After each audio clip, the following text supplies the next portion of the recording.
teman-teman, di tengah-tengah masa pandemi COVID-19 ini ternyata banyak banget hal yang berubah di kehidupan kita. Terutama adalah masalah ekonomi. Bahkan banyak kalangan yang mengalami pemutusan hubungan kerja. Baik itu dialami oleh orang tua kita, keluarga kita, teman-teman kita, bahkan rekan-rekan kita yang masih berstatus sebagai mahasiswa atau pelajar. Nah, harapan besar nih bagi para pejuang CPNS dan sekolah kedinasan, karena menurut informasi yang beredar bahwa pendaftaran CPNS dan sekolah kedinasan akan dibuka kembali pada bulan April tahun ini, tahun 2021. Nah teman-teman, kenapa sih CPNS dan sekolah kedinasan itu banyak dijadikan impian atau cita-cita oleh pelajar-pelajar di Indonesia? So, kami dari Bimbel Murid telah melakukan wawancara secara langsung dengan masyarakat Kota Singkawang dari berbagai usia, pekerjaan, dan latar belakang pendidikan. Usianya berapa nih Bang? 56 tahun. 43 tahun. 18 tahun. Usianya 42. Jalan 16. 21. Usia 25. Kalau saya 50. 21 tahun. 18 tahun. Tapi masih energik ya. Iya dong. Ya. Pekerjaannya apa Pak? Saya seorang pegawai negeri sipil di Kementerian Hukum dan HAM. Cita-cita di waktu kecil dulu apa? Poluan. Angkatan Darat. Perawat rumah sakit. Cita-citanya sih banyak. Polisi. Tentara. Poluan sih. Jadi pemain bola. Pemain bola. Tenaga kesehatan. Nah, walaupun memiliki cita-cita yang berbeda dari latar belakang yang berbeda juga, tapi saat ditanyai mau nggak sih mereka masuk PNS atau anak-anak mereka mau nggak sih dimasukin ke sekolah kedinasan? Jawaban mereka? Ya, tentunya mau. Oh iya. Kalau ada lowongannya kemungkinan mau. Ya, kalau bisa ya mau. Mau banget. Jelas itu mau. Dulunya sih iya kesempatan. Dulu mau. Kondisinya susah masuknya ya. Jelas mau lah. Mereka ini mau nggak sih Pak sekolah di sekolah kedinasan? Ya mau lah kan masuk. Pertama kan gajinya lah. Ya, oke.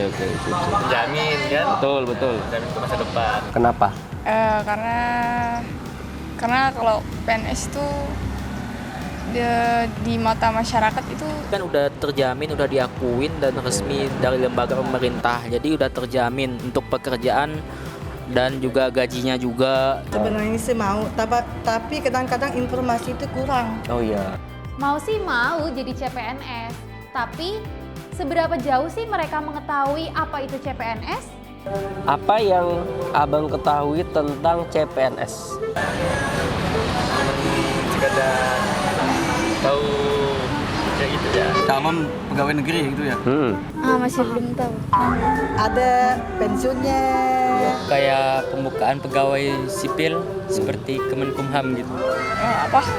Mengabdi pada ini sih Negara. ya. Lebih mengabdi ke pemasyarakatan juga ya. Orang yang bekerja di Bagian pemerintahan yang udah diakuin oleh pemerintah gitu. CPNS ini calon pegawai negeri sipil yang notabene pemerintah selalu memberi kesempatan kepada masyarakat untuk bekerja di kepemerintahan.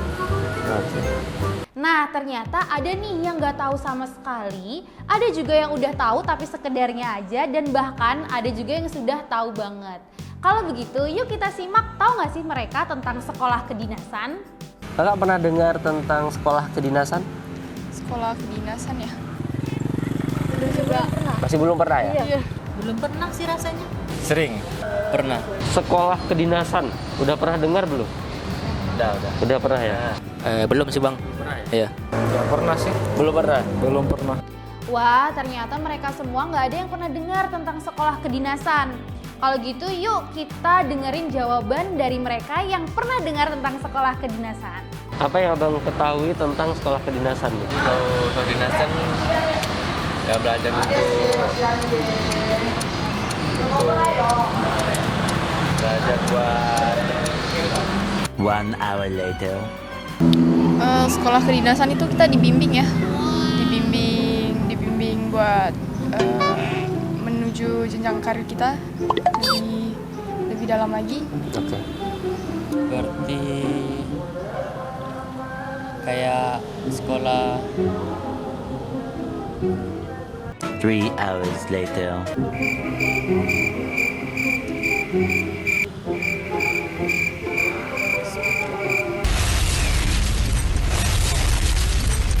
Pokoknya gitu lah ya. sekolah kedinasan bagi kementerian dan lembaga di pemerintahan kita itu sangat efektif dan efisien, dan peluang itu baik untuk generasi muda, untuk para pelajar yang notabene setelah selesai melaksanakan pendidikan SLTA-nya, mereka punya kesempatan untuk mengikuti sekolah kedinasan di kepemerintahan. Nah teman-teman, inilah yang menyebabkan banyak teman-teman kita di luar sana dan pejuang-pejuang yang gagal. Karena kebanyakan tidak mengetahui apapun tentang CPNS ataupun sekolah kedinasan. Karena mau dan berjuang aja tuh nggak cukup buat lolos, tapi kita juga harus mempelajari strategi dan trik-trik agar bisa lolos. Untuk masuk CPNS ataupun sekolah kedinasan pastikan sulit ya. Saingan bisa ratusan ribu. Lulus paling cuman 4-5% aja. Ada seleksi, udah ada seleksi, nilainya diadu lagi dengan peserta yang lain. Nah, dengan tingkat kesulitan yang seperti ini, menurut Ibu, mereka tadi masih mau nggak ya masuk CPNS? Kalau pengalaman saya sendiri ya pernah kan, iya. saya kan juga kuliahan. Sampai habis batas umur baru selesai. Mau. Masih tetap mau ya? Masih tetap. Kalau udah ada persiapan sih. Oh iya, semoga masuk. Masih, ya tentunya mau sih. Masih mau ya? Karena kita emang harus terus belajar. Ya udah risikonya dan aku dilewati gitu. Jelas mau, karena walau bagaimanapun peluang sekecil apapun tetap para pelajar yang notabene setelah selesai pendidikan itu tetap mengejar atau memburu untuk masuk ke sekolah kedinasan ataupun CPNS. Mantap. Nah sekarang kita mau lihat seberapa baik masa depan seseorang yang akan masuk ke perguruan tinggi kedinasan dibandingkan dengan perguruan tinggi negeri. Ini dia PTK versus PTN.